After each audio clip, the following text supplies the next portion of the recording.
Okay, welcome back. And as always, if you're watching this after it's been archived, I am coming live without telling anybody ahead of time what I'm doing, so we'll see if people show up. This will be a question and answer.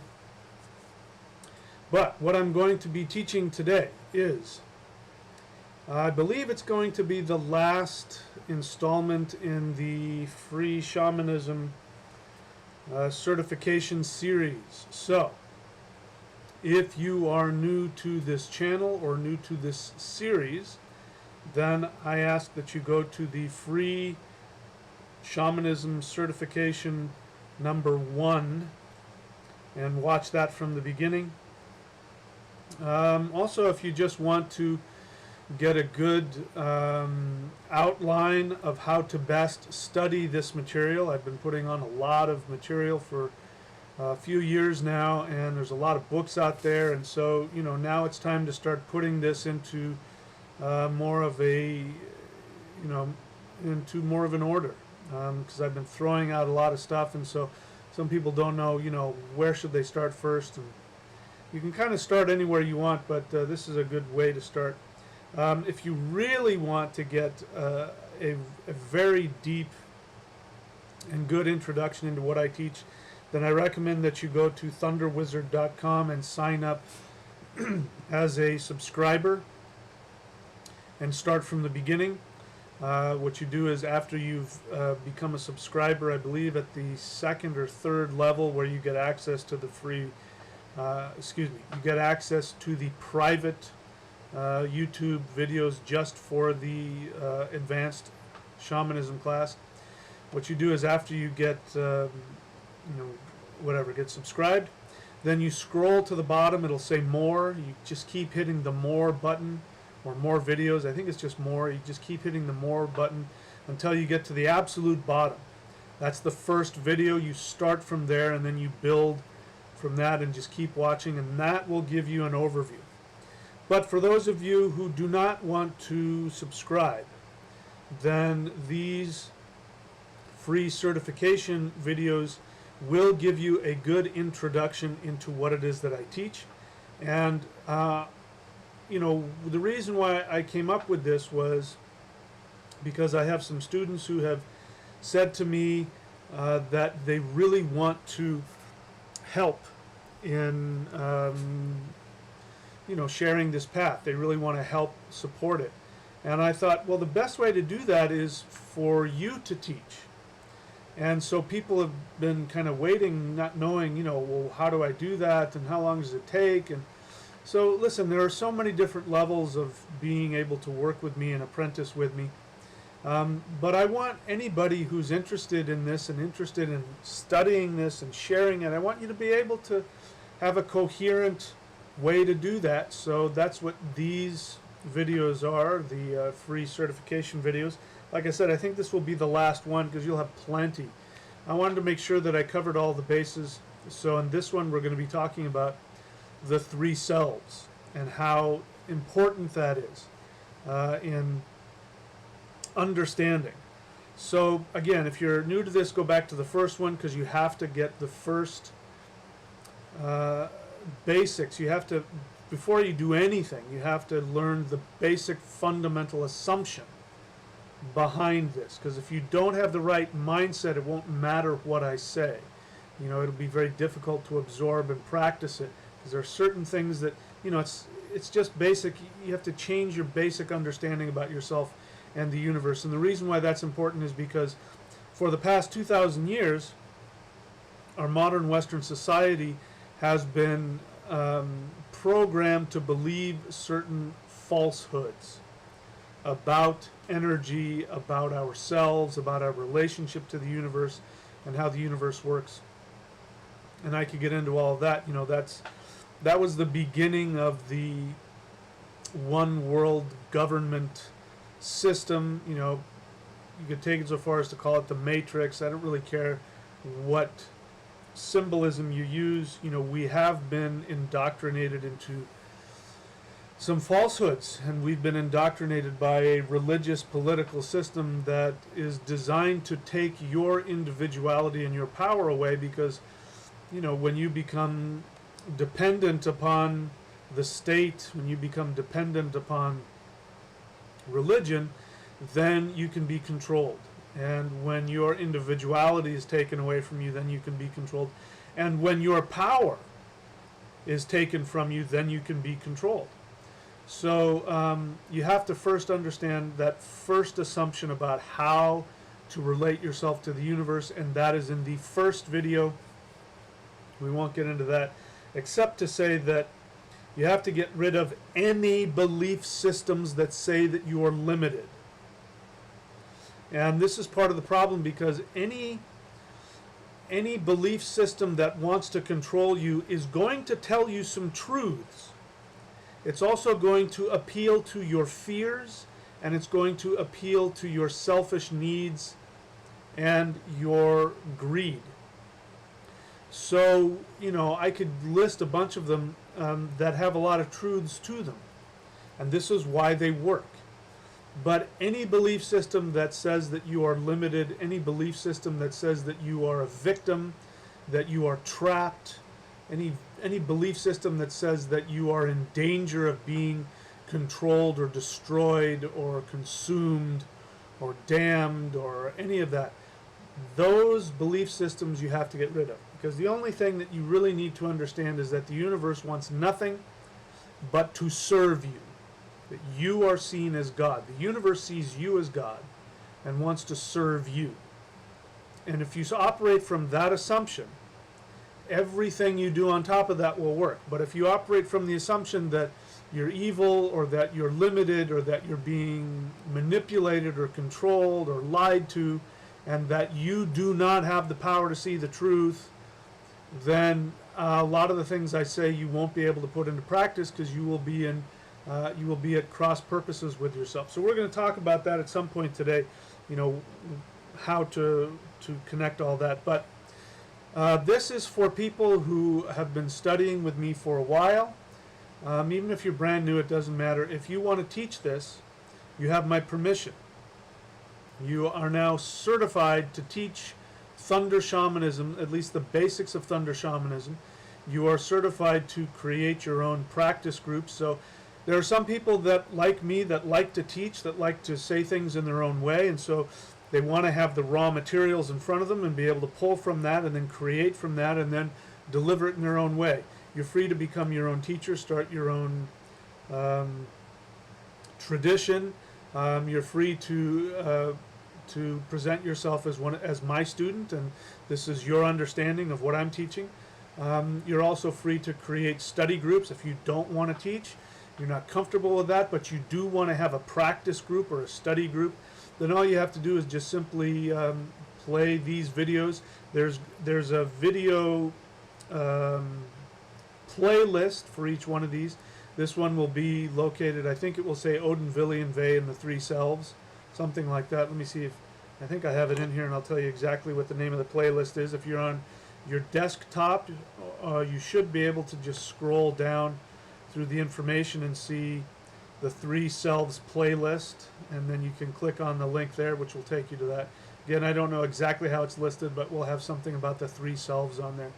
And so if you are wanting to start a study group, and you don't feel comfortable doing all the talking yourself, then just simply put that playlist up and click play, and then sit back and everybody watch and take notes and then discuss and then practice. So you can do that with all these videos. Anyway, so as I said, I've come on here without any warnings, so eventually there should be some people that will probably sign on. We've got 9 people on here now. Feel free to ask questions. Let me once again tell you how to best make use of this question and answer. I'm going to be doing some lecturing. I expect if you want to use this that you can take notes or come back to this later and take notes. I'll have stuff for you to take note of.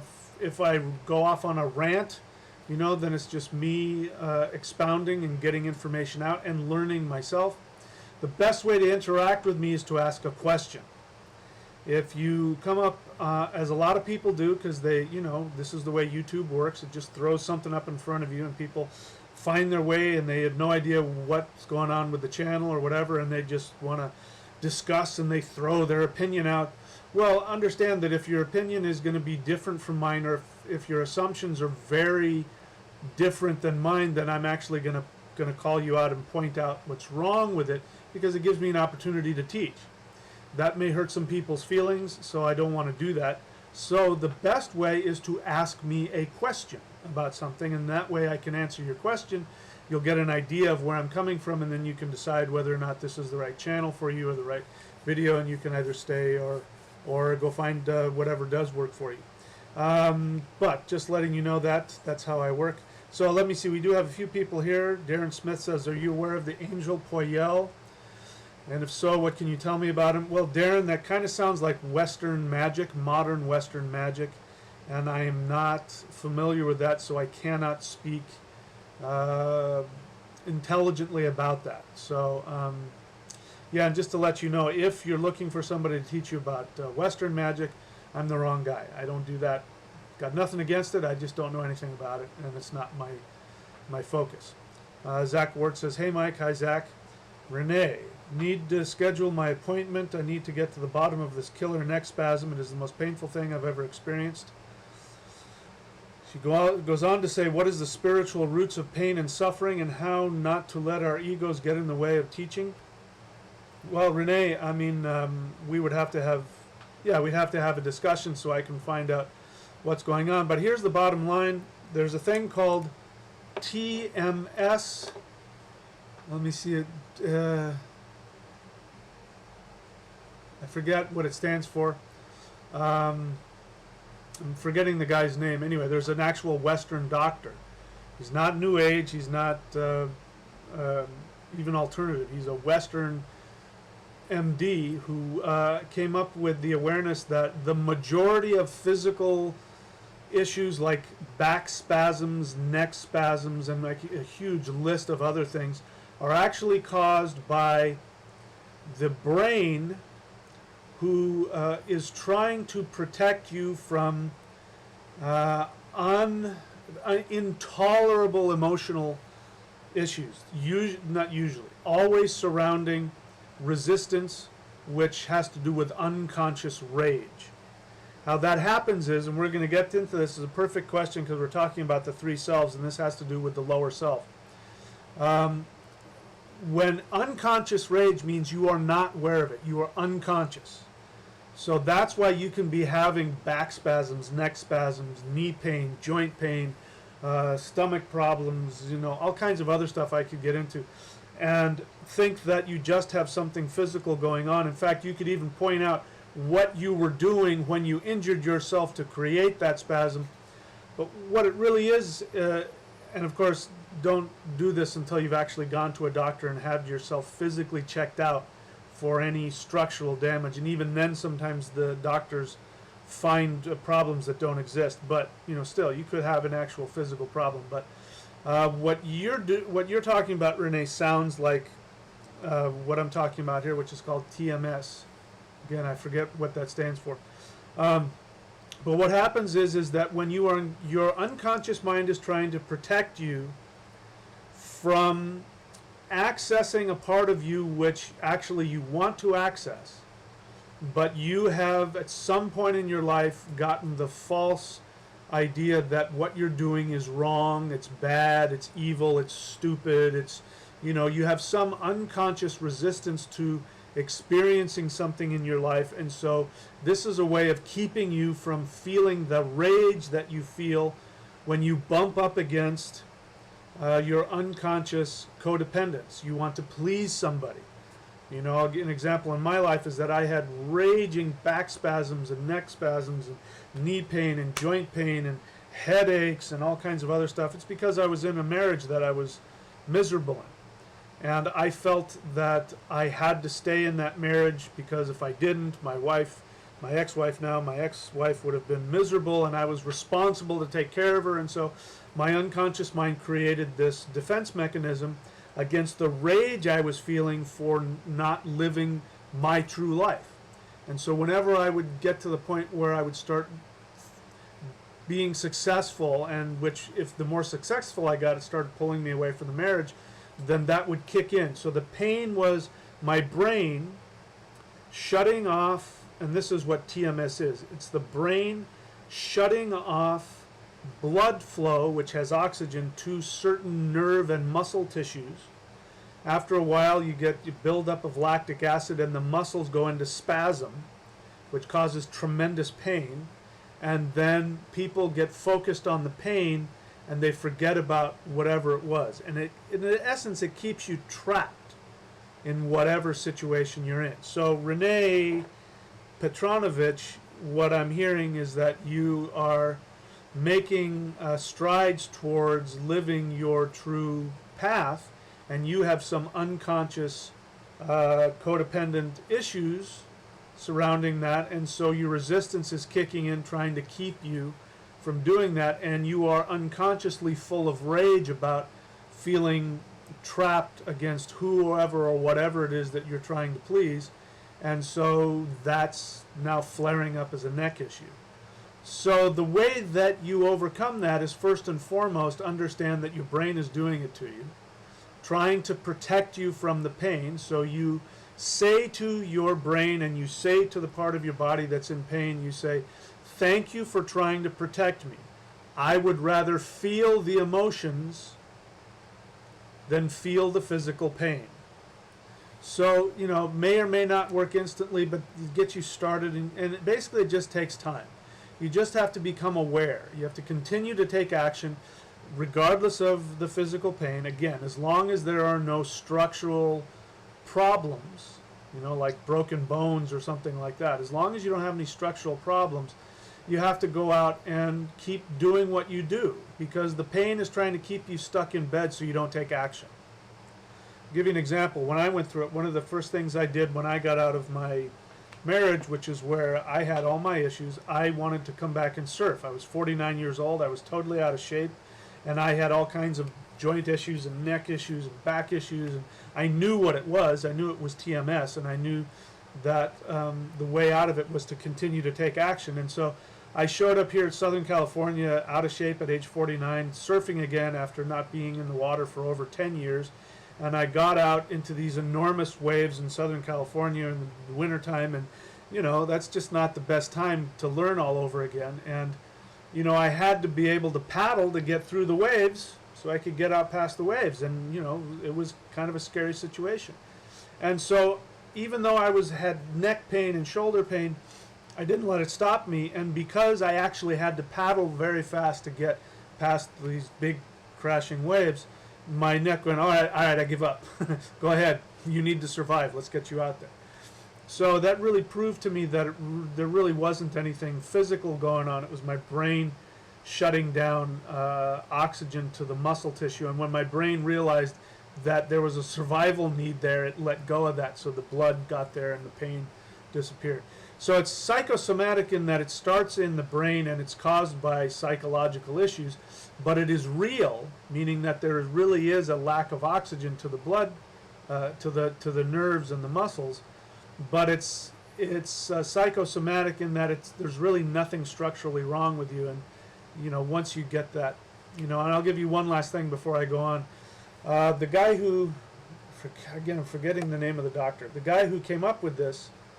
The reason why he figured this out was that he's like a back doctor, a guy who deals with people with broken backs and stuff like that. And he saw that if you remember in the 60s, people used to think that they had,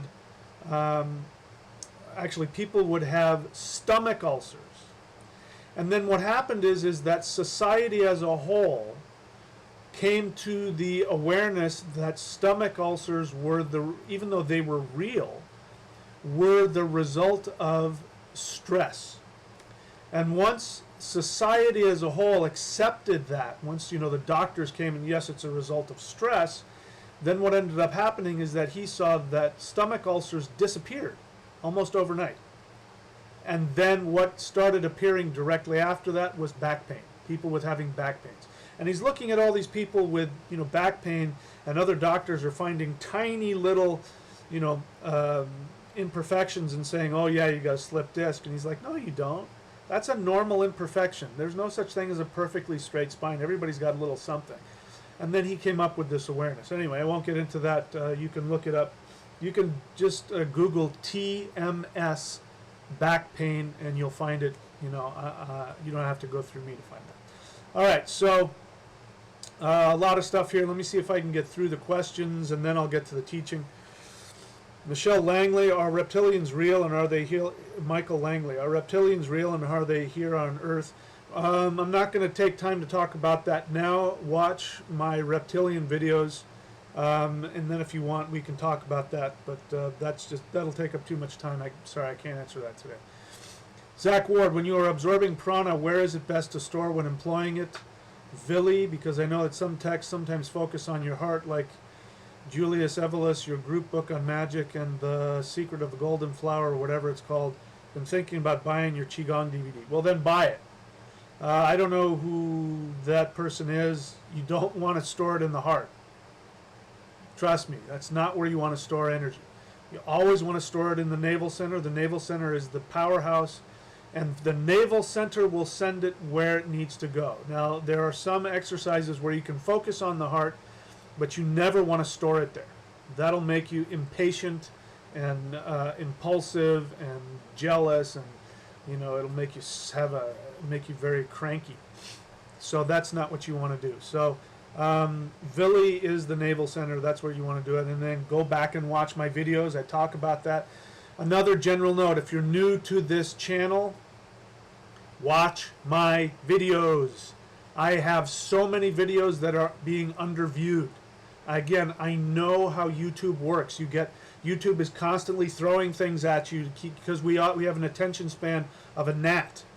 But to get the most out of this channel, go back and go to my channel and actually start watching the playlists and watching the videos. The majority of your questions will be answered. But that takes time and effort and discipline. Our modern internet age doesn't promote that. YouTube sure as heck doesn't promote that. So you have to be diligent and do that yourself.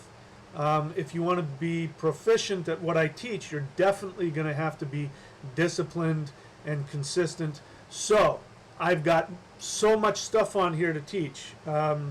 It's in your interest to really put the time into it. And definitely get the Celestial Qigong DVD, which looks like this. Anybody, I don't care. This is probably one of the most important things you can do is get this DVD.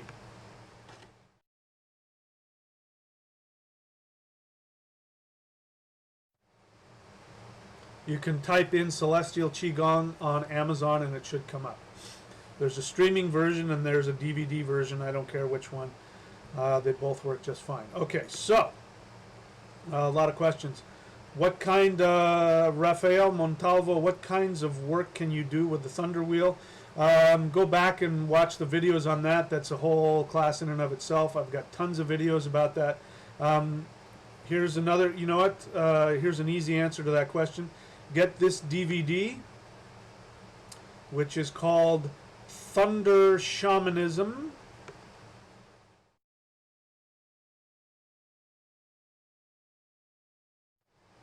And while you're on top of that, you can get this DVD, which works directly also with the Medicine Wheel or the Thunder Wheel. It's called Medicine Wheel Qigong.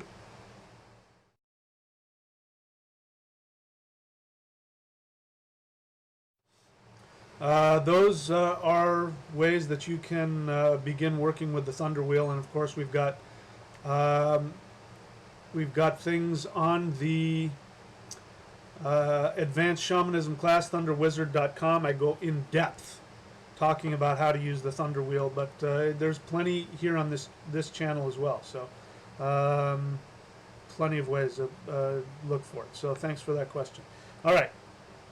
Renee Petronovich, yes, I was told something overwhelming. My mother about my aunt. Thank you. We'll need to talk soon. Alan H. Zach, Mike has told me you put energy into your navel center, it gets stored and distributed from there. That's true. Black Earth Productions, live again. Boom!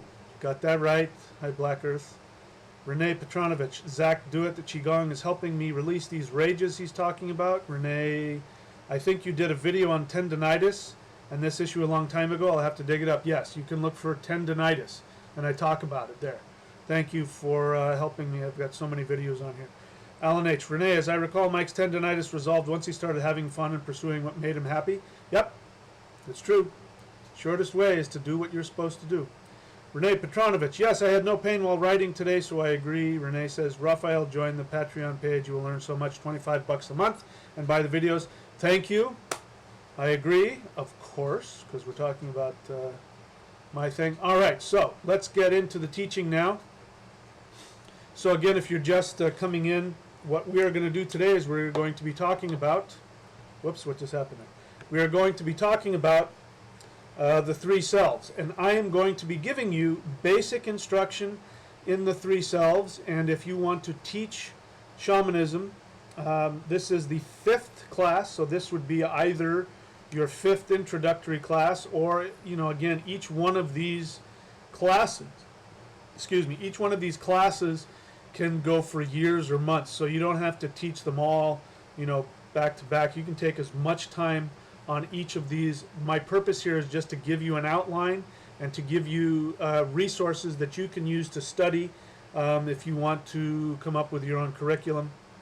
But at the very least, it gets me where I can introduce these subjects to you in a coherent way and in an organized way, which is what I'm doing now. I'm starting to organize everything, and we'll take it from there. So you can use this for your own classes or for study groups or for your own teaching, just getting the basics.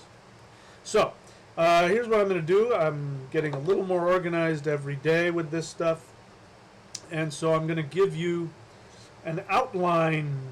So first, let me tell you first what the three selves are.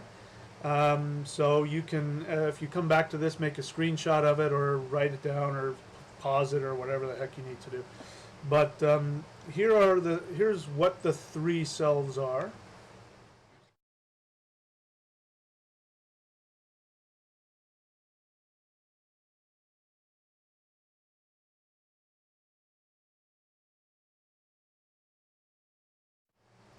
There are other names for it as well. Those are the ones that I like to use because I like to connect with and teach these truths through my ancestral shamanic heritage, and there's actually no better way. There are some that are just as good, but there's no better way to explain the three selves than by talking about the way the ancient Norse talked about the three selves. Now, you noticed I called that the three power centers. That's important to know because we have all kinds of things. We have energy points, we have chakras, we have power centers, what the Chinese call dantians. So the three power centers are the third eye, the navel center, and the heart center. Now they are superimposed on top of the chakra centers. Now, chakras are not power centers. We'll have to make a whole other video about chakras at some point. But they do superimpose. There is a chakra here, and a chakra here, but chakras are different. And there are energy points, meridian points, which also correspond with the chakras and the power centers, but don't get those mixed up. Today we are talking about the power centers and what they mean.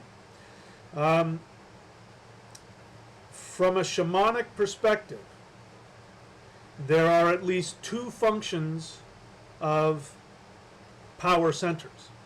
And one is, they're called cauldrons, dantians, cauldrons, energy cauldrons in the Taoist tradition. And so this is where energy is purified. And there are three of them. There's the third eye center, there's the heart center, and the navel center. As I've already pointed out, the navel is really the most important because you don't have to deal with these other two at all. They will get dealt with. If you do your work, they will get opened. You don't have to force them open or focus on them. But you do need to focus on the navel center, especially when you're doing Qigong.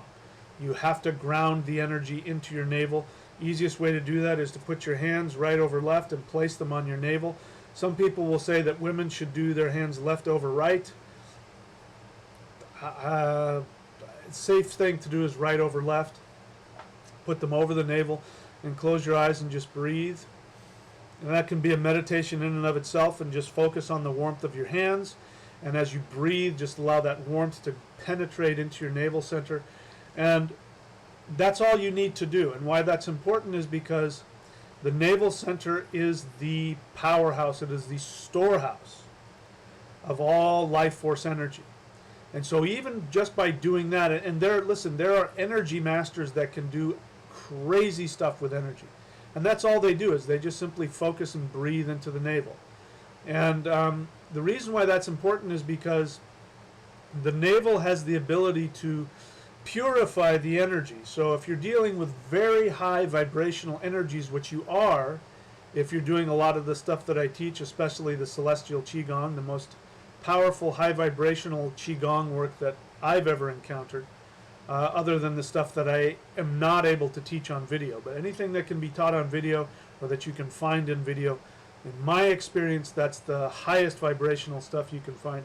You have to ground it, because the navel is the only place that has the ability to take such incredibly powerful energies and, like a cauldron, purify it and make it, digest it, basically. Like food. You can't just take a piece of fish and just stuff it in a vein. You have to digest it first, and then the stomach then sends it into the blood and sends it where it belongs. Same thing with energy. The navel takes life force energy in its raw state, regardless of what kind of energy it is, and purifies it, and then sends it wherever it needs to go. So if it needs to go to the heart center, if it needs to go to the third eye, if it needs to go into the meridians, wherever it needs to go, the navel knows. There's actually a brain down there.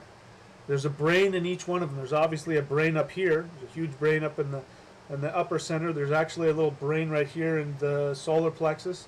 That's why if you punch somebody in the solar plexus, you can kill them.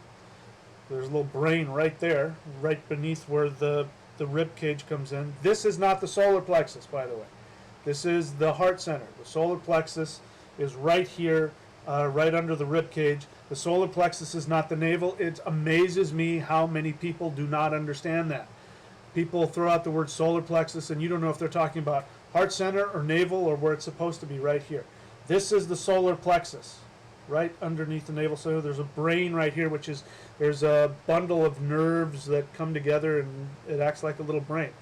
Yeah, so especially if you use qigong, or if you use energy and you punch somebody, you can kill them.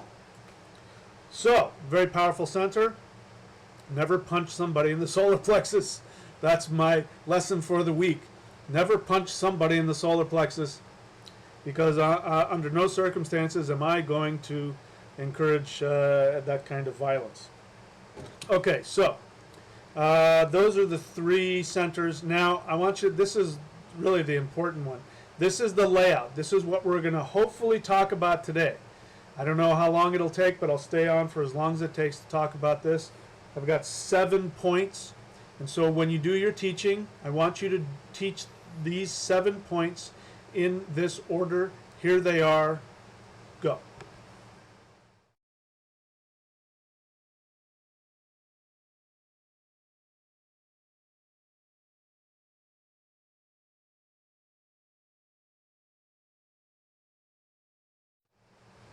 Okay, so we've been talking about the three selves. The three selves are the upper, the middle, and the lower self.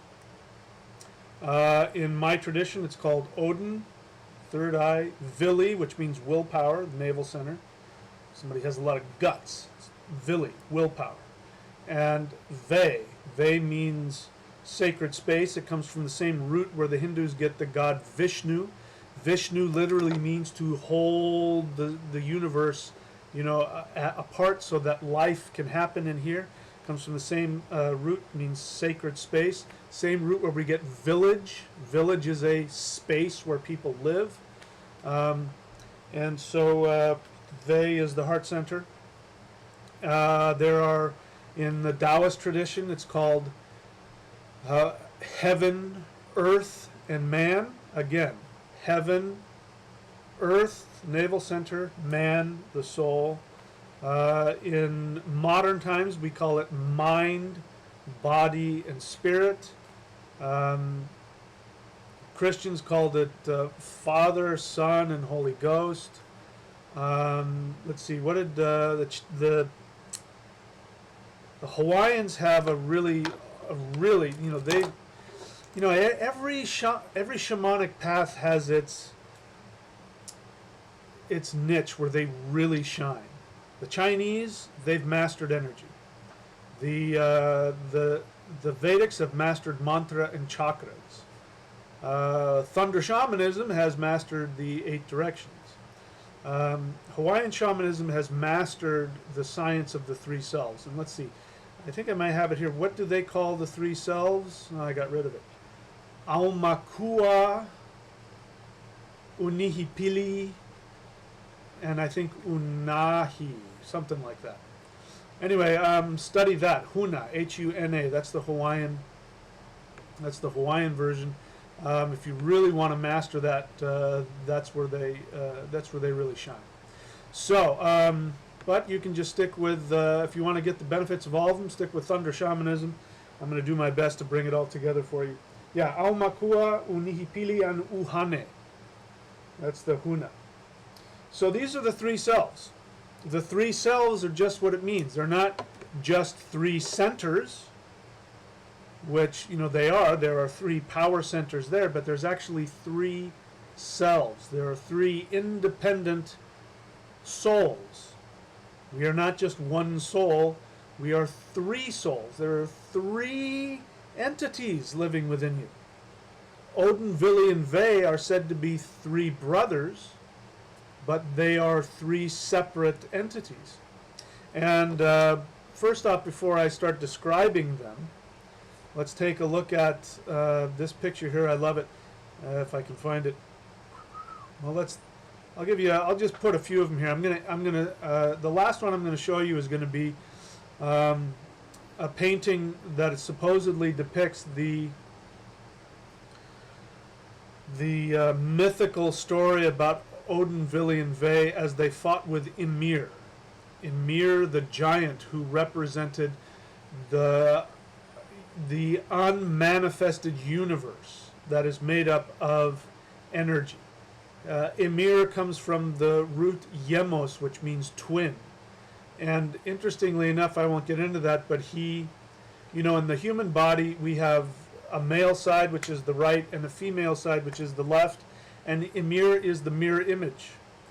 His male side is the left, and his female side is the right. And there's a whole other thing about the mirror, that the spiritual essence is the mirror. And in spirit fighting, we actually play with the mirror. That's where you learn how to play with spirits and fight spirits. You know how to go in and out of the mirror. And anyway, that's a whole other thing. But the last one I'm going to show you is the picture of Odin, Vili, and Ve, who are fighting with Ymir, about to tear him apart. And they tear him apart, and they use his body parts to create the universe. His skull is the sky, his hair is the trees, his bones are the mountains, his blood is the sea. And besides all that, as poetic and beautiful as that is, it's talking about the 3 selves and how important they are in perceiving the manifested universe and creating. So we could say that Odin, Vili, and Ve created the universe, but we also can say that the 3 centers, the 3 selves, are absolutely necessary for perceiving and understanding and interacting with life force energy. So let's see, I think this here is a little graph of the 3 ones, the 3 selves.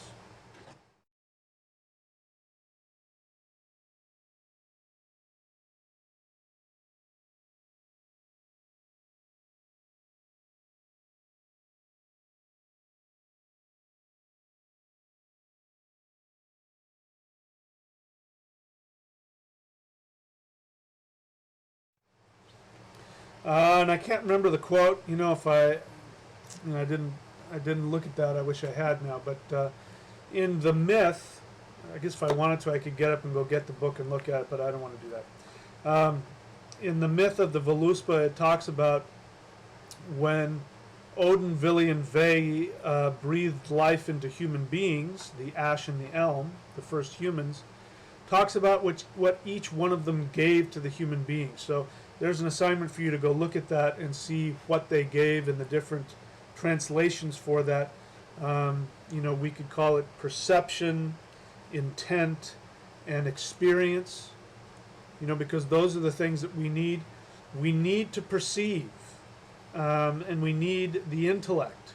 So the brain is up here in the third self, and that's has a strong connection to the intellect. It is not the intellect, but the intellect is connected to this upper self. Intellect means to pick apart, which is exactly what we do. When that is up, that is down. I am here, you are there. I am me, you are you. Because without the intellect, without that ability to perceive, we would only experience everything as being one. In fact, it's interesting. People who have brain issues and mental issues like schizophrenia. I'm not an expert in schizophrenia, but schizophrenia is not multiple personalities. That's something else. Schizophrenia, I forget what the movie was. Watching some movie, you probably remember it when I tell you what happened. But there's a schizophrenic guy and a non-schizophrenic guy, and they're standing next to each other. And there's a plane flying across, and the schizophrenic guy says to the guy next to him, "Are you flying that plane?" And the guy says, "No, I'm right here." Sounds like a crazy question to us, because obviously if I'm here, I can't be there. But schizophrenics don't have the ability to perceive like we do, and for them, everything is connected. There's no such thing as, here, there, now, me, you. We lose that ability without the intellect, the ability to pick apart, to analyze. So that's why Odin is connected with the planet Mercury, because Mercury is the power of the intellect. And that's why Odin up here, the ability to perceive. Vili, willpower. That's pretty clear right there. You cannot do anything without the willpower. You have to will something. You have to will yourself to do something. And this is the lower self. The lower self has the unconscious and the subconscious mind. The subconscious mind is what we use to manifest our intentions. The unconscious mind is a much deeper subject, but the unconscious mind is where all the power comes from. And when that is not clean and clear, when that is chaotic, then we cannot manifest. Or I should say, we manifest, but we manifest all kinds of chaos. And we manifest things against our intentions. And this is what I was talking about earlier with Renee Petronovich. She was, talking about her physical issue, and what I'm pointing out is that this is most likely an unconscious, self-sabotaging intention in her unconscious mind that is getting in the way of her subconscious mind of manifesting her conscious intention. I know that sounds very it's a deep subject. It's something that it's basically the thing that's missing in one of the things that's missing in The Secret. You can focus on things from now until the end of time, but if you have unconscious blocks, it won't matter, because that's like a veto. That's like the president. The president can, or I should say the House and the Senate here in the U.S. can pass a law, but when it gets to the president's desk, he can veto it. So that means the entire government can decide they want something, and then the president can veto it. Now they have to go through the whole process again to overrule him, but or her. But that's what happens when you have a conscious intention of manifesting something, and even though your best intentions, you're really clear on what you want, you aren't able to manifest it, and you stay in poverty or sickness or craziness or whatever it is. It's because your unconscious mind is vetoed. We're not going to do that because of whatever. So we'll talk about that some more. But that's the lower self. The lower self is the subconscious and the unconscious mind. The third self is the middle self, which is the soul, the soul, ve, sacred space. Ve also means temple. So this is the temple. This is why the soul. When we talk about spirituality, we talk about the soul. Actually, when we talk about religious things, we talk about the soul. The soul is the part that I'm communicating with now. That is who you identify with. Your, quote, ego, your self, the conscious self. The soul is completely dependent upon the upper self communicating with the lower self, because the lower self then sends information to the middle self. I mean, sometimes you get information, but just stick with that. It goes from the top, the upper self, to the lower self, to the middle self. Now, if the middle self is in rebellion, or if it is, which is really, it's only in rebellion when we don't do our job. When we're not in alignment, it rebels, like dogs. If you don't train your dogs right, and especially if you don't feed them and potty them, they will rebel and do all kinds of things and tear your house up and poop on the couch and all kinds of things. So your unconscious mind does that too. So you have to have a communication between the upper, the lower, and the middle self. And then the middle self then can experience life. But if there's not communication between all three of the selves, the middle self will feel very isolated and powerless and miserable and lonely and victimized and all that other stuff. So anybody watching who is following one of those belief systems that says that we are trapped by, powers that are sucking the life force out of us, like demons or aliens or whatever, that just simply means that your middle self is not in communication with your other selves, and or your lower self has some major psychological blocks. We all do. No judgment. This is what we're here to do, is we're here to work through that stuff. So I'm starting to get a little bit dark, so I'm going to turn my light on here, see if I can avoid flashing you. All right, so there's that, and then I can close this.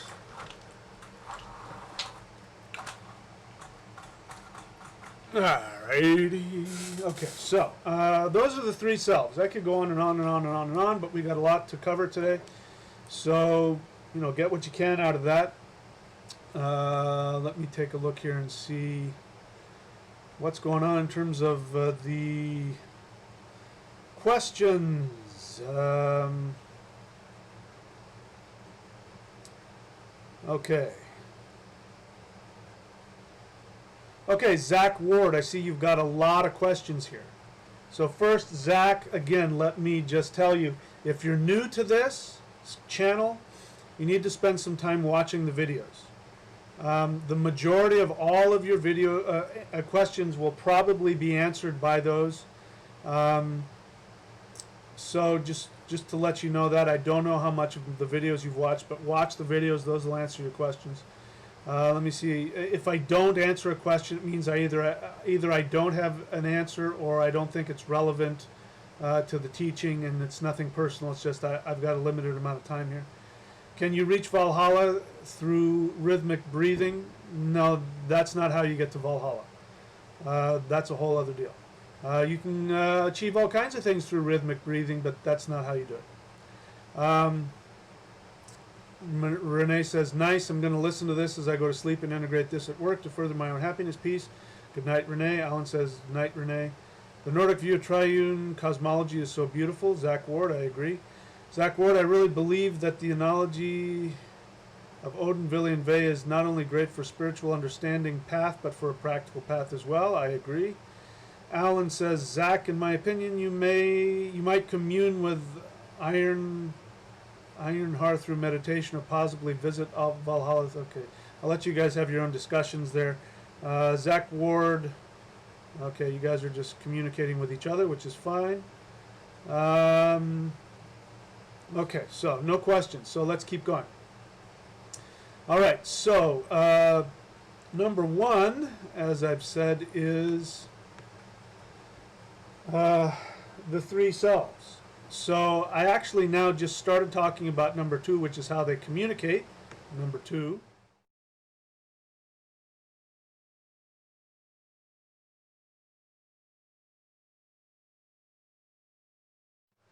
So again, there is a playlist, and so the playlist is for you to use. I'm touching on these things and expanding on them, but use the playlist as your source material, because who knows what direction I'll go if I'm not being, if I'm not being held down to a topic. I tend to fly off the handle, and that's what you guys like, so I let myself do it. But how they communicate it is, we've just kind of started talking about that. The upper self receives information from the higher self, and the higher self receives information from the gods, but most especially from the ascended masters, who in our tradition are called the light elves, the Dios Alfar. And if you want to connect with the light elves, I recommend that if you're new to using the thunder wheel, that one of the first things you do is do the light elf ritual, which is in my videos. If you look for it, you will find it. Light elf, L-I-G-H-T, elf ritual. Easiest thing to do is just get a chair, get a candle, a white candle, and face the northwest, and just simply meditate or ask for advice, and that's how the elves can communicate with you. What will be happening when you do that is that the light elves will be sending information to your higher self. Your higher self will then send that information to the dwarves in your lower self, the emotional patterns in your subconscious and unconscious mind. That information will then be translated into human emotional understanding, which is what the dwarves do. The dwarves are emotions, human emotions specifically. The myths are very clear that the celestial deities, the celestial gods, fashioned dwarves into a humanoid form from the life force energy of the universe. So your emotions are among the most powerful things in existence, and the dwarves are emotional beings. So that's how you will be given energy and stuff here. In the middle self will receive emotional messages from the lower self. So it goes higher self, lower self, middle self. Okay, talk about that a lot. We can talk on and on and on and on and on, but watch the playlist and learn about that. So let's look at the next one, which is number 3. So now we can spend some more time on that. The number 3, as you will see here, is the 3 selves in manifestation.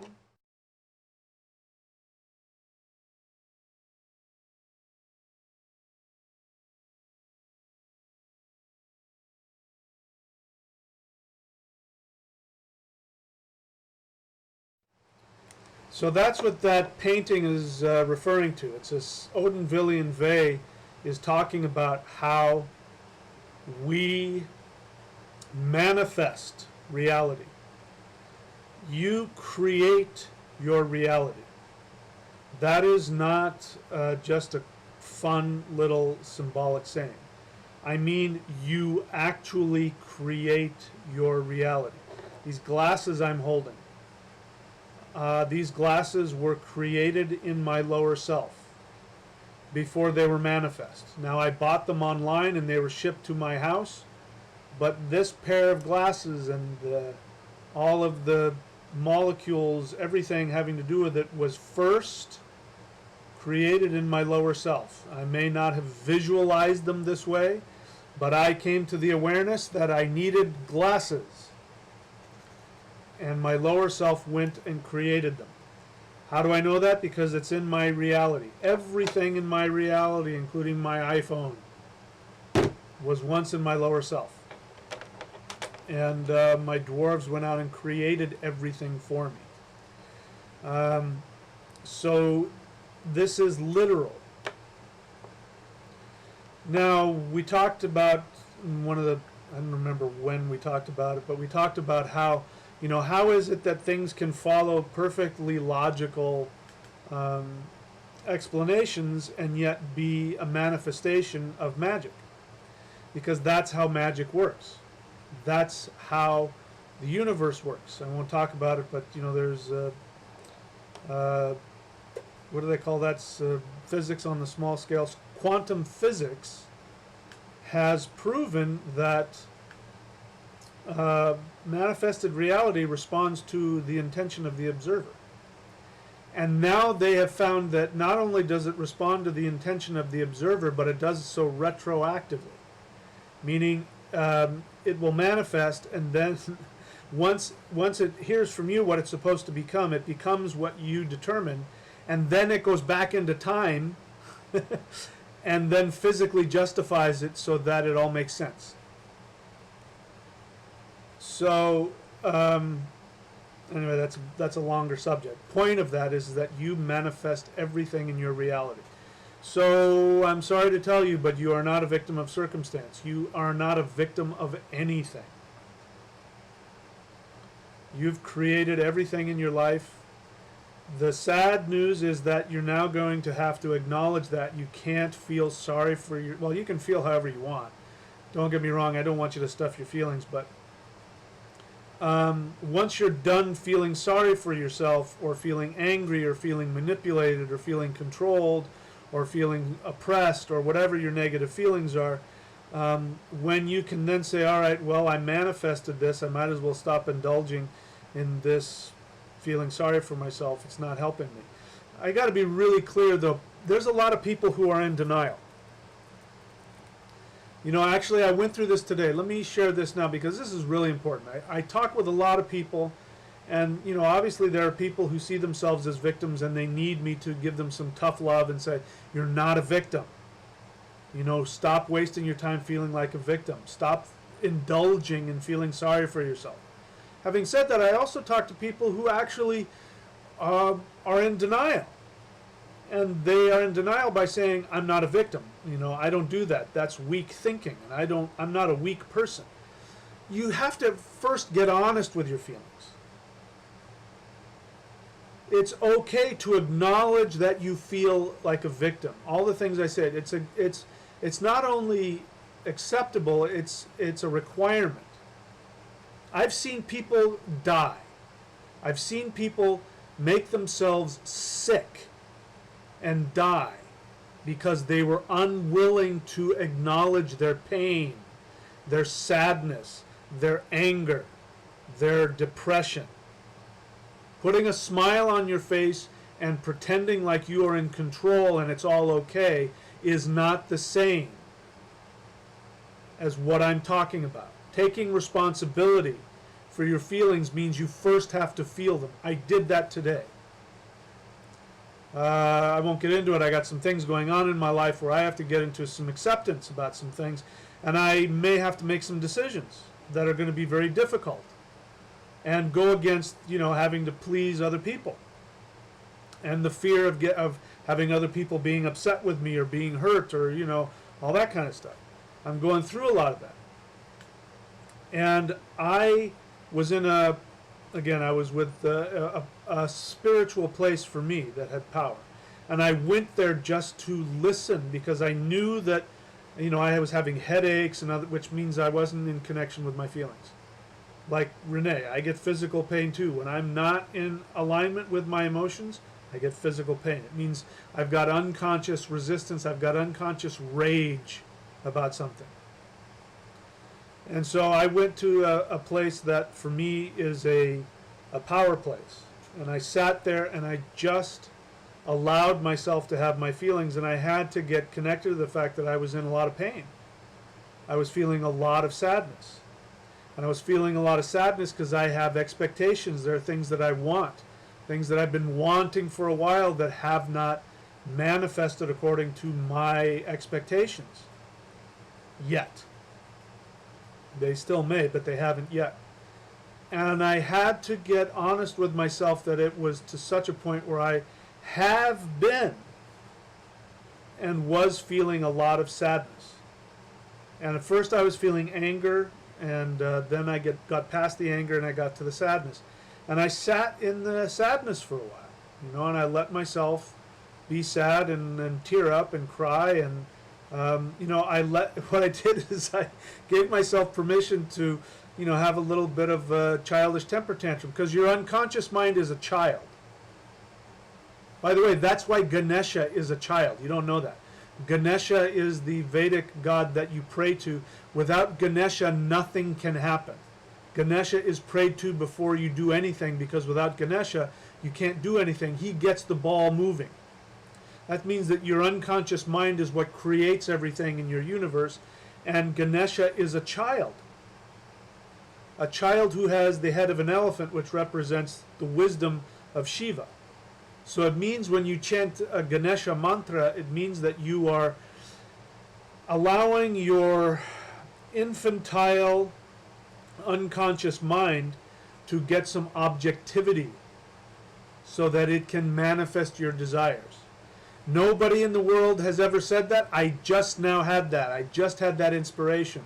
I understand now on a much deeper level who Ganesha is and why you have to chant to Ganesha before you do anything.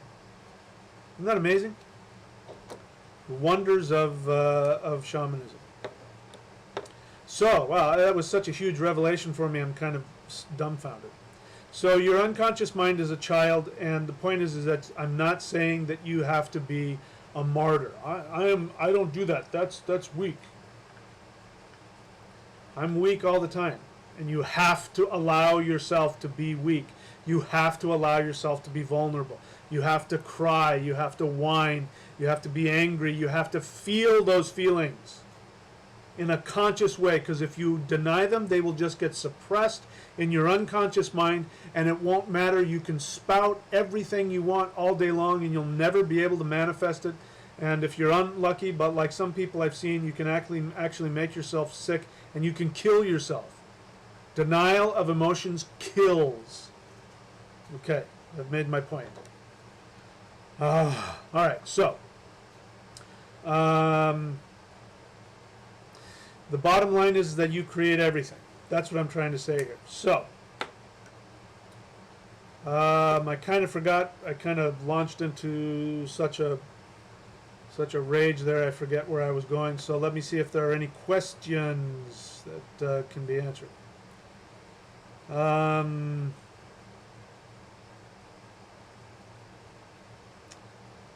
Okay, so Zach and Alan are having a discussion. I'll let them have a discussion. You're free to discuss. It's a discussion board. I won't get in the way of that. Don't worry, you're not going to hurt my feelings. Renee says that's where the saying goes, be careful what you wish for. Yep. Yep. I'm kind of living that. That's why I'm silent. Okay.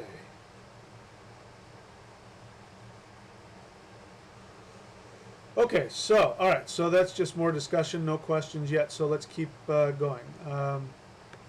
So let's take a look at our list, and I'll see where I'm at.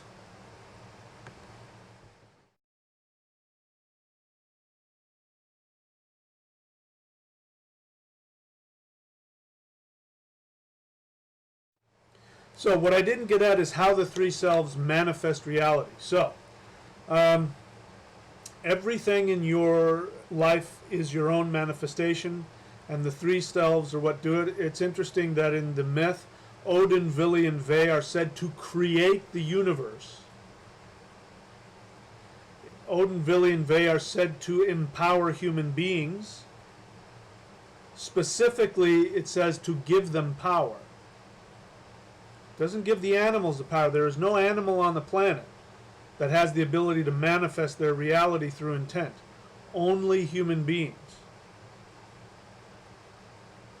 Other animals can have emotions, they can have feelings, they can, they are definitely alive and sentient, but they're missing that one power, which is to create, because only humans have three selves.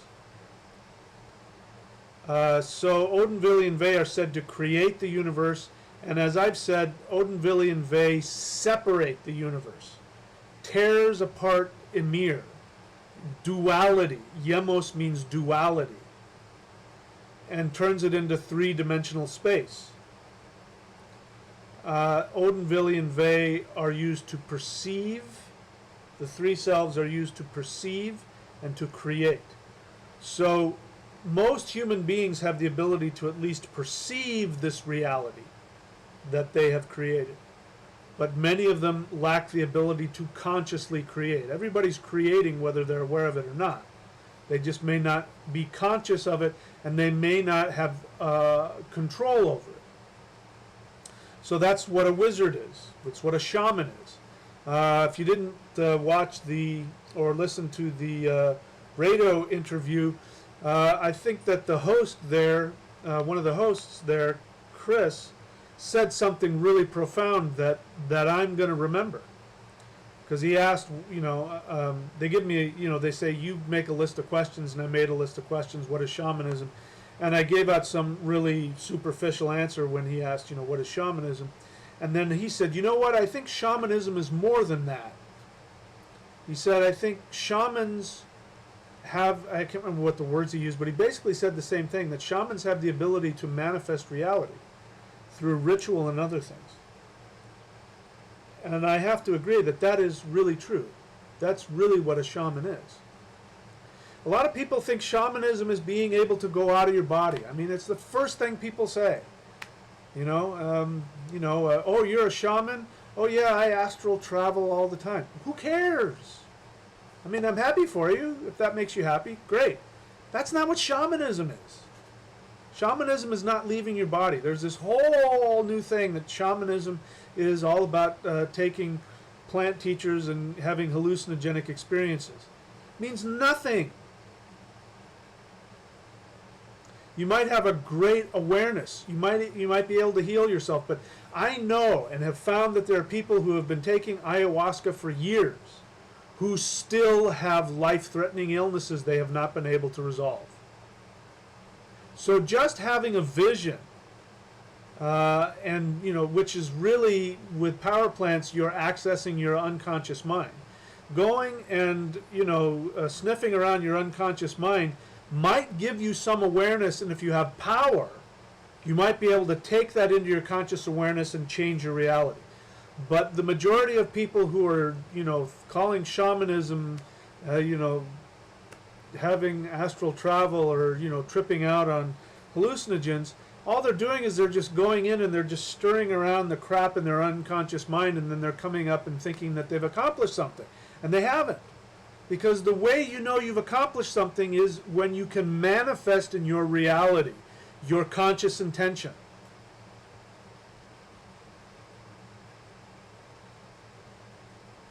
Pregnant pause as I emphasize that point. I'm not trying to badmouth people who do that. There are all of those things have their place, but they're just tools. That is not, shamanism is not about leaving your body. Shamanism is about learning how to intend your conscious intentions into manifested physical reality. That includes healing, that includes all kinds of things.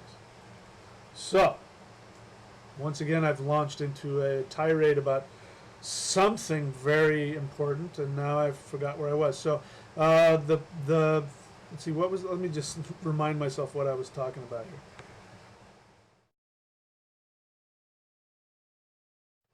Okay, so the three selves manifest reality. How they do that is, what is that? Oh, I'll let him live. That's a spider. Interesting, a spider comes up when I'm talking about manifested reality. We talk about the 8 doors, the 8 gates. How we manifest reality is how the three selves do it. Is that when the three selves are in alignment, the higher self is communicating and acting like a coach. The higher self acts like a life coach to the lower self, to the dwarves. When the elves are communicating and inspiring the dwarves and guiding them, then the dwarves, your lower self, your unconscious mind, your subconscious mind, has the ability to manifest what you intend. Now, for that to work, your middle self has to be in alignment with its soul purpose. S-O-U-L.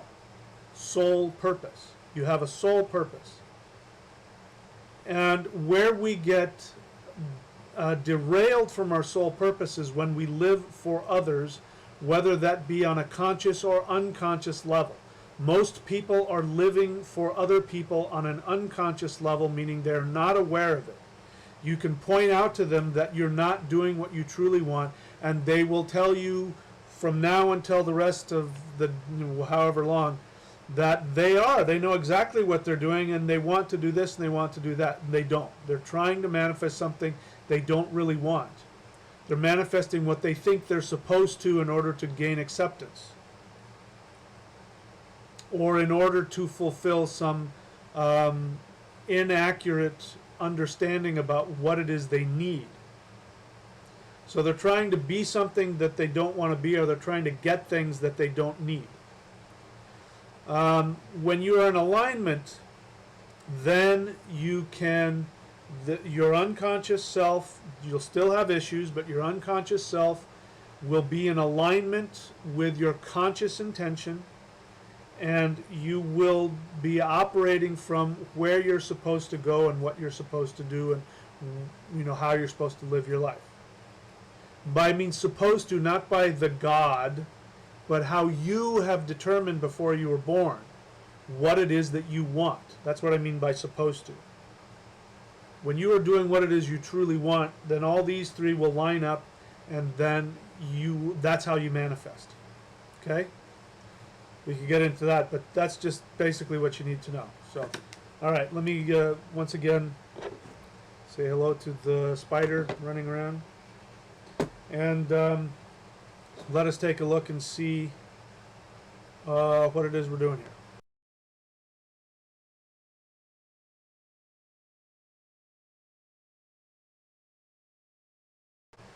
Okay, so the next one is the purpose of meditation and Qigong. Let me see if there's any other questions. So no questions. Okay, so people are... All right, so people are... There hasn't been any questions here. All right, so let's continue. Wait, that little... You know what? Spider, just stay put, and when we're done, I'll let you outside. How's that? He's running around. He's freaking out about something. Okay, so the purpose of did I say meditation in Qigong? I think I said meditation.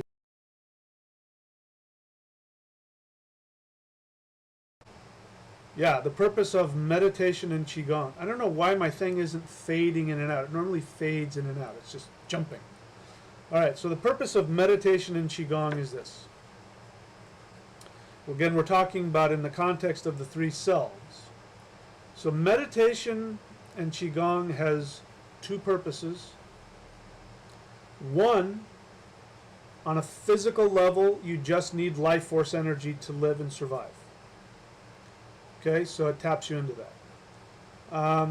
Your dwarves, your emotional patterns, your emotional beings that live within you, that create your universe, feed off of life force energy. In fact, dwarves are emotional creatures, and emotions are nothing more than life force energy that has some kind of awareness attached to it. It's the beginnings of life. All of us, by the way, all beings, including human beings, started as an emotional entity that gained its own self-awareness and then went through the process of evolution. So your dwarves, your emotions, they feed off of life force energy. So that's again why the navel center is so important. You don't store it in the heart center, you store it in the navel center, because your dwarves, the emotional powers within you that manifest, that create your reality, create reality with life force energy, so you have to feed them. You have to feed your body. You have to empower yourself. Meditation, by the way, let me get rid of, there's a whole playlist on meditation. I talk about, that. People in the West have a misunderstanding of what meditation is. And people who say, I can't meditate, don't know what meditation is. Because meditation is not emptying your mind. Pregnant pause for emphasis.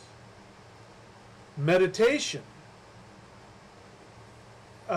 is ordering your lower self, ordering the subconscious and unconscious minds, so that you can get objectivity, so that you can become conscious of what is in your unconscious. And the empty mind is the result of meditation. It is not the focus. And there are literally thousands and thousands of forms of meditation. Some people need to do a physical task. Some people need surfing as a meditation. Some of the best meditation of my life is when I'm sitting on my surfboard, staring off into the sunset, or depending on the sunrise, depending on when it is, and all of my emotions come up. That's what happens when I surf. All of my emotions come up. So stay away from me. If you see me out in the water, stay away from me, because I'm usually probably in a bad mood. But what's happening is all my emotions are coming to the surface, and I'm processing all the stuff in my mind. And then at the end of the day, I feel happy. I feel happy because I'm able to process it. The ocean has to do with emotions anyway, so that's what's that's why we like sitting and watching a calm ocean, because it represents where our emotions have been resolved. Our emotional issues have been resolved. So meditation can mean physical movement. It can mean jogging. It can mean running. Yoga is meditation. This is why I teach mantra, because mantra is meditation as well. You can focus on the sounds, you can focus on the words, you can focus on the breathing as you're chanting. Now mantra does other things as well. It does actually go in there and start reordering things, but it takes up your conscious mind, and so it's not emptying your mind. But when you're done with your mantra meditation, especially if you've done qigong beforehand, which, if you work with me, I'll give you a routine where you can do both. Do your qigong beforehand, do your meditation. Your mind will be much more empty, and the result of meditation will have come to you. So it's one of those misconceptions about meditation. And I'll say more, there are people who have been meditating for years, who all they've been doing is they've been using their intellect to suppress their emotions. They're just in denial. They could go on and on and on and on and on. The abuse of certain power plants, which people say, oh, I only use it to meditate. It's suppressing your emotions. Some of the most angry people I've ever met are pot addicts, because pot does that when used in that way. Obviously, somebody wanted to argue with me about that today. There are plenty of very real benefits to marijuana and products of marijuana, and even from a shamanic perspective. I don't think it's a good idea to mix qigong and marijuana. Pick one. Don't do both, because they're at cross purposes with each other. That's a whole other thing. Just FYI, if you want to master qigong, don't smoke weed. Okay, so there's that. Let me see if there are any questions, and then we'll. While I'm looking for questions, you can look at the list again.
Okay, it says that I'm broadcasting. There we go. Okay, so if you guys are still there, it says that I'm broadcasting. Now, I went on a huge tirade about something, uh, the purpose of ritual, which I hope got uploaded.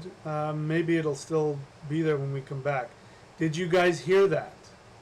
Did you hear me going off about the purpose of ritual and all that good stuff? Assuming you're still there. Are you still there? Still says there's 7 people watching. Let's see. If you're there, if anybody's there and you can hear me, just say that you can hear me. Anybody? Anybody? Anybody?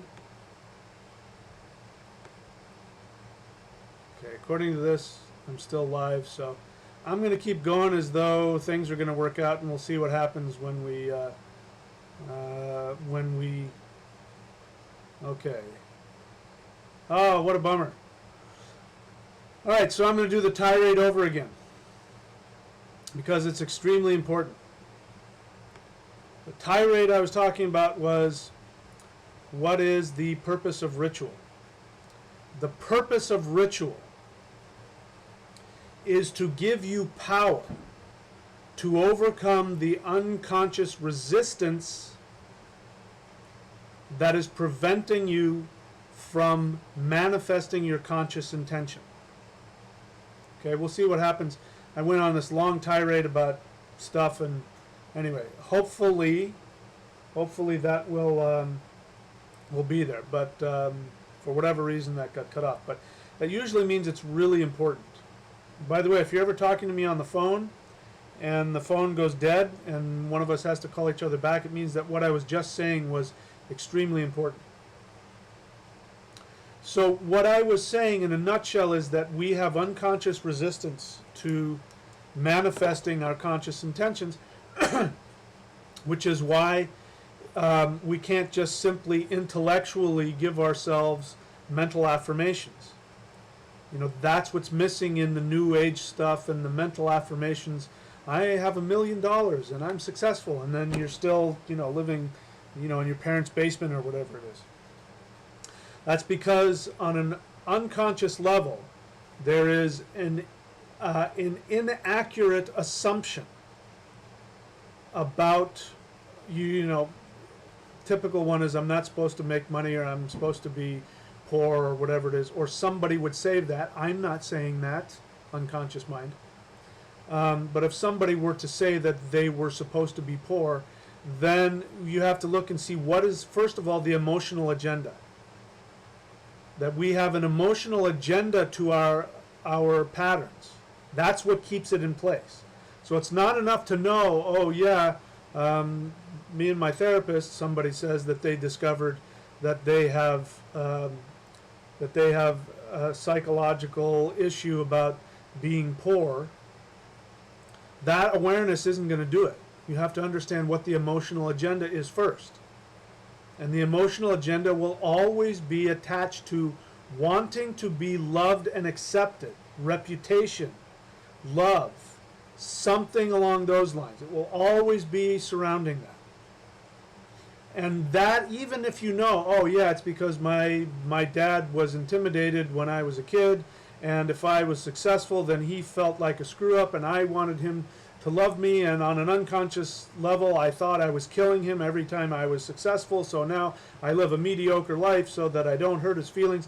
Even that awareness isn't enough to stop it.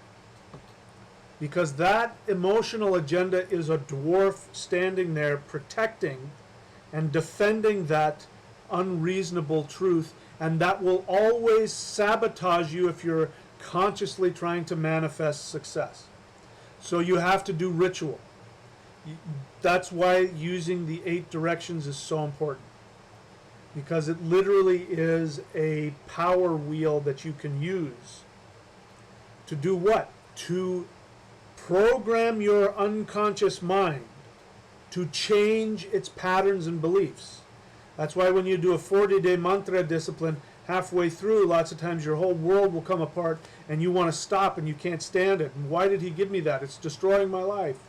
It's literally destroying that dwarf who's standing there trying to defend this unconscious, inaccurate belief system that you believe is necessary in order for you to survive emotionally. And again, as I've said, I've seen people actually die. They have gotten physically sick and died instead of going after what they truly want in life, because they had a belief that if they did X, Y, and Z, then the world would love them and they'd be a good person. And if they did what they really wanted to do, then they would be rejected, even if it's just in their mind. Even if their mother and father are dead and they've divorced their husband, they still think that they won't be a good person, and they'd rather die than face the pain of owning up to the reality that you have to do what you want instead of what other people want you to do. It'll literally kill you. So you need ritual in order to be able to overcome that. That was what the tirade was about. Let's see if I ended up repeating myself on the archive thing, then so be it. All right. Yeah, refreshing will also fix it as well. So now let's go to the next thing, and let's see. Why do I feel like there's bugs crawling on me? Let's go and see what else.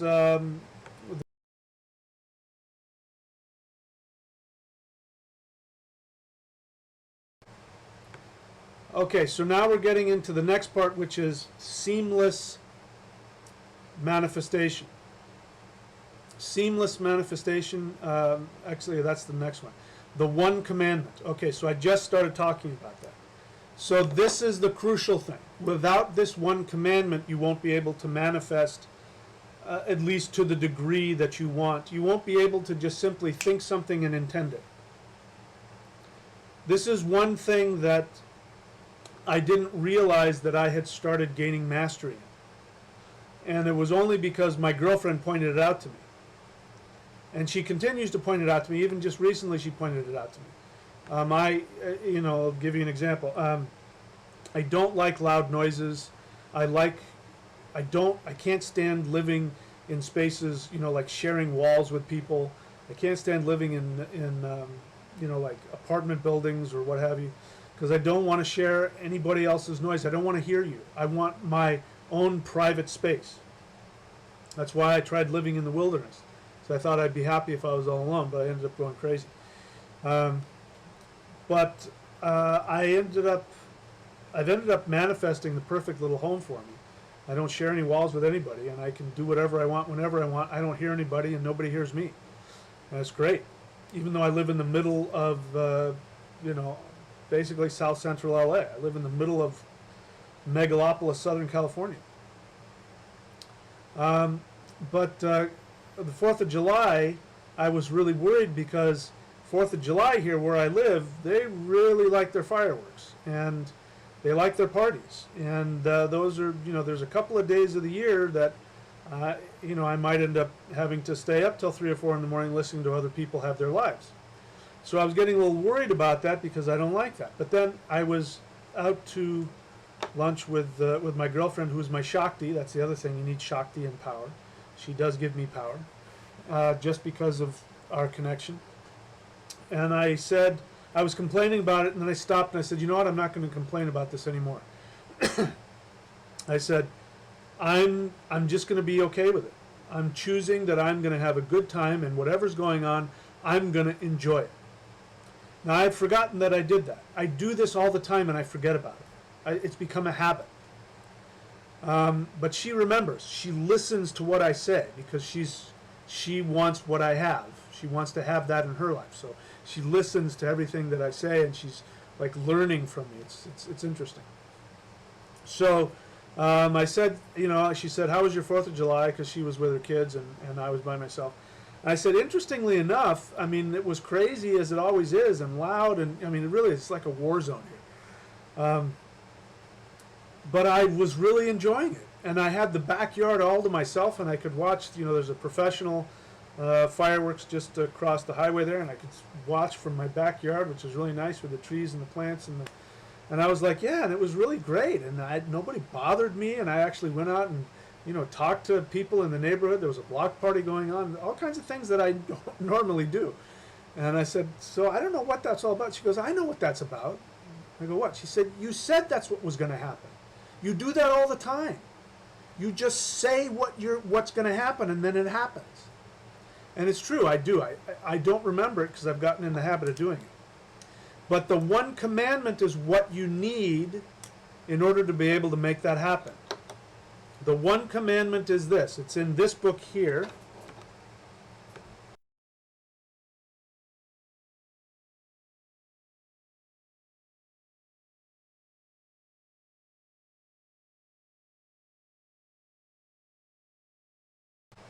Scared you, didn't I? You thought I was stuck there.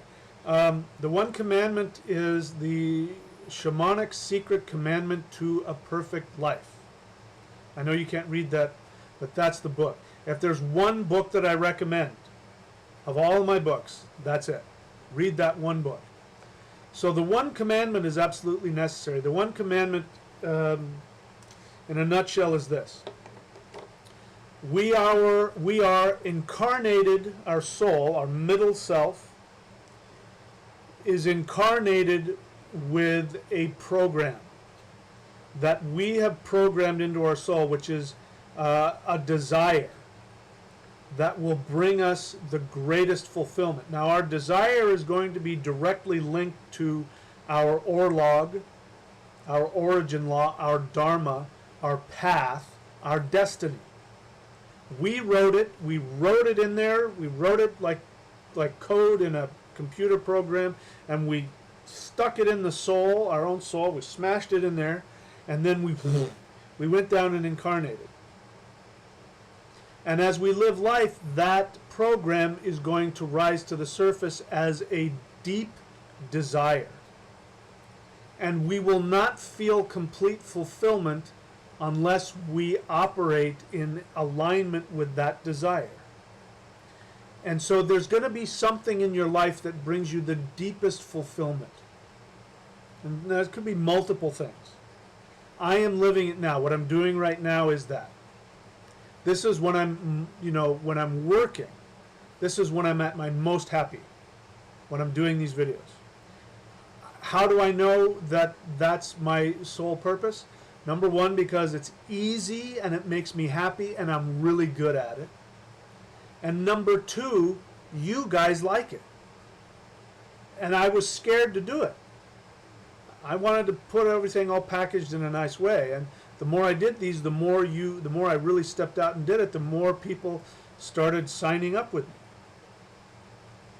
The other thing that's my soul desire is to surf and the mountains. So 3 things. I need to do this, I need to surf, and I need to hike in the mountains. When I do all 3 of those things, I'm a very happy guy. And some other things that I won't get into, but those are 3 major things that I can't live without. I cannot live without it. That's why I was getting sick 10 years ago when I was living in Idaho in a relationship that I didn't want. I wasn't doing those 3 things. And so what will happen is you will get this desire to do whatever those things are. And if you don't do them, you will become sad and depressed. But when you do go after them, you will be forced to run into your unconscious resistance about getting love and approval and acceptance. And I don't care who you are. You may be looking straight at me thinking that's not my problem, I've never had that, even though I don't know what I want in my life. I don't care who you are. I absolutely believe this is the absolute fundamental truth. So we're born with a soul desire that we must fulfill in order to be happy, but when we go after it, our karmic lessons are we have to bump into our ego as we do it, and we have to learn to trust the universe, and that's where our lesson is in life. So if you're not in alignment with your soul desire, you will not be able to manifest. So that's the important thing. The one commandment is you have to be following your one commandment, which in short means, people think, everybody thinks if they were rich, they'd be okay. Well, I'll do what I want, but I need to make money first. I need to buy a house first. I need to blah, blah, blah, blah, blah. Nonsense. You have to go after what you want first, even if it puts you on the street. Put me on the street. I ended up living on a friend's couch with no income. and I started getting happy from that day, that moment forward. It was difficult, but that's better. You know, I could name Michael Jackson had all the money, fame, respect, expertise, love. He had everything everybody thinks they want, and he was still so miserable. He killed himself with drugs. Killed himself. So you think if you have enough money, you'll be okay, and that won't do it. You have to go after it. You have to be in alignment with your soul desire and going after it, and then going up against and defeating the enemies. This is why it's so important to die in battle. That's why our ancestors said if you die in battle, you'll go to Valhalla. Dying in battle means that you refuse to compromise on what makes you happy, even if it means everybody in your world rejects you. Because that's where we die the most, when we feel rejected. Okay? We go on and on about that for a long time. So that's the other thing. You've got to have the one commandment.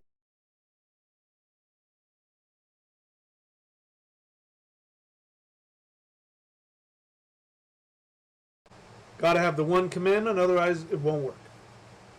Okay, so now seamless manifestation.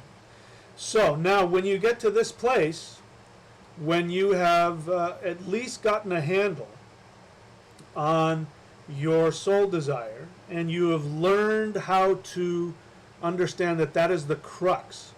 I don't care what problem you're having. Every single problem you have is about living that one commandment.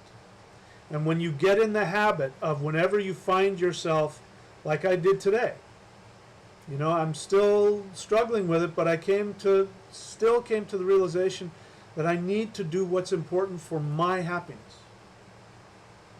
And I'm willing to live the consequences of that. But I refuse to regret anything that I do in my life. And so I had that talk with myself today, and when I was able to, you know, have that understanding of what my unconscious block was and what it is I really wanted and what I was willing to lose to get it, and when I submitted to that and I died in battle to myself, I've been happy for the rest of the day.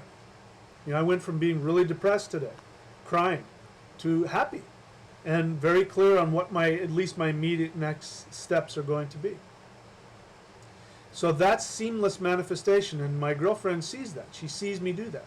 She sees that I make an intention and then it becomes manifest. And so that is the goal of the three selves. The three selves gives you the ability to manifest reality. And when you get to the point where you can do it seamlessly, again, like me, you won't even know you're doing it. You won't even realize it. People in your life will remind you. And then people will want to know how you did it. So, anyway, that was a very long topic. So those are the 5 things. You know, do your best to try and put that information together if you want to teach it. Feel free to share this in any way you want. If you want to teach it, you can teach it. If you want to have study groups, you know, invite people over to your home and click play on YouTube and watch the playlists and or these free seminars, and then discuss it and practice them. You don't need to focus on me. You know, this isn't about everybody coming and sitting at my feet. This is about me giving out information and you taking it and using it. That's what I'm here to do.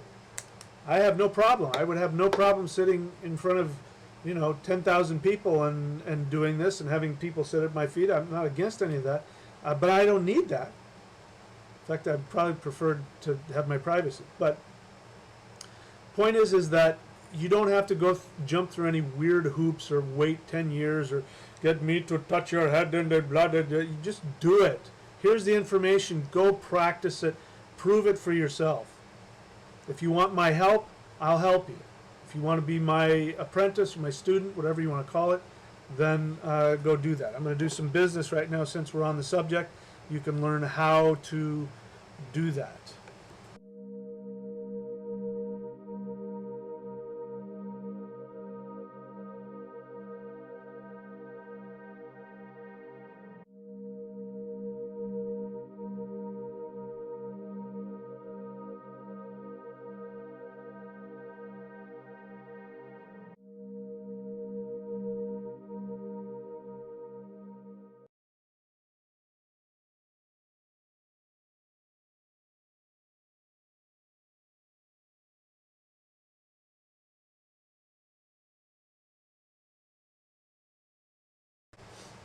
Okay, so I showed you those two things at the end, the DVD and the book, because among all the things that I give and I teach, those are probably the two most important. The whole breath, which is there free for the taking, and the makings of that are in the Celestial Qigong DVD. If you want power, do Celestial Qigong. If you're going to do Celestial Qigong, I recommend don't do anything else in terms of energy disciplines. Don't mix them. Unless it's something that I've taught. And I'm not saying that to be exclusive. It's just, you know, don't do, you know, two different kinds of diets. Pick one. Are you training for strength or are you training for long distance running? Which one? You got to pick one. So stick with Celestial Qigong, and that book, The Shamanic Secret Commandment to a Perfect Life, is the basis of understanding how everything works. And if you can comprehend that book and master what's in that book, which should be very easy to do, you can master life and you can master ritual, you can master shamanism. Okay? So that's it for now, my friends. Let me see if there are any questions. I'll take any last minute questions if there are any. Okay, so again, I don't know if you guys can see me or not. We'll see how this ends up getting archived. It'll be interesting, but that's it for now. Until next time, my friends, remember that you create everything and you do it with these three people that live inside of you. And you live in a community within yourself. And when these three individuals are in alignment with each other, then you can literally create anything that you can imagine.